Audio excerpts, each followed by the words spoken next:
ਹਾਂਜੀ, ਜਿਨ੍ਹਾਂ ਦਾ ਸਾਇਆ ਹੋ ਗਿਆ ਅਲੀ ਅਮੀਨ ਗੰਡਾਪੁਰ ਤੇ। ਅਲੀ ਅਮੀਨ ਗੰਡਾਪੁਰ ਕਹਿ ਰਿਹਾ ਹੈ ਕਿ ਇੱਕ ਤੇ ਧਰਨਾ ਜਿਹੜਾ ਉਹ ਖਤਮ ਨਹੀਂ ਹੋਇਆ, ਧਰਨਾ ਇਸਲਾਮਾਬਾਦ 'ਚ ਜਾਰੀ ਹੈ ਤੇ ਜ਼ਰੂਰੀ ਨਹੀਂ ਧਰਨੇ ਦੇ ਵਿੱਚ ਲੋਕ ਹੋਣ। ਹੁਣ ਮੈਨੂੰ ਤੁਸੀਂ ਇਹ ਗੱਲ ਦੱਸੋ, ਜੇ ਧਰਨੇ ਦੇ ਵਿੱਚ ਲੋਕ ਨਹੀਂ ਹੋਣਗੇ ਤੇ ਉੱਥੇ ਕੀ ਜਿੰਨ ਆ ਜਾਣਗੇ?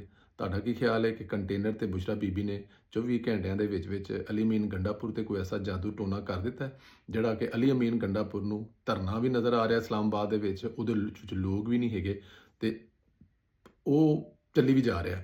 ਕੁਝ ਨਾ ਕੁਝ ਤੇ ਅਲੀ ਅਮੀਨ ਗੰਡਾਪੁਰ ਤੇ ਅਸਰ ਹੋਇਆ। ਦੂਸਰਾ, ਸ਼ੌਕਤ ਯੂਸਫ ਸਈ ਸਾਹਿਬ ਨੇ ਕਿਹਾ ਹੈ ਕਿ ਬੁਸ਼ਰਾ ਬੀਬੀ ਨੂੰ ਕੋਈ ਰਾਈਟ ਨਹੀਂ ਹੈਗਾ, ਕੋਈ ਹੱਕ ਨਹੀਂ ਹੈਗਾ ਕਿ ਬੁਸ਼ਰਾ ਬੀਬੀ ਇਸ ਪਾਰਟੀ ਨੂੰ ਇਸ ਤਰ੍ਹਾਂ ਚਲਾ ਸਕੇ ਜਿਸ ਤਰ੍ਹਾਂ ਉਹ ਚਲਾਉਂਦੀ ਪਈ ਹੈ, ਕਿਉਂਕਿ ਇਹ ਮੁੰਤਖਬ ਲੋਕਾਂ ਦਾ ਕੰਮ ਹੈ। ਪਾਰਟੀ ਦੇ ਵਿੱਚ ਬੜੇ ਸੀਨੀਅਰ ਲੋਕ ਬੈਠੇ ਨੇ ਤੇ ਬੁਸ਼ਰਾ ਬੀਬੀ ਇਮਰਾਨ ਖਾਨ ਦੀ ਪਾਰਟੀ ਤਬਾਹ ਕਰ ਰਹੀ ਹੈ। ਤੁਹਾਡਾ ਕੀ ਖਿਆਲ ਹੈ? ਯੂਸਫ ਸਈ ਸਾਹਿਬ ਠੀਕ ਕਹਿ ਰਹੇ ਨੇ?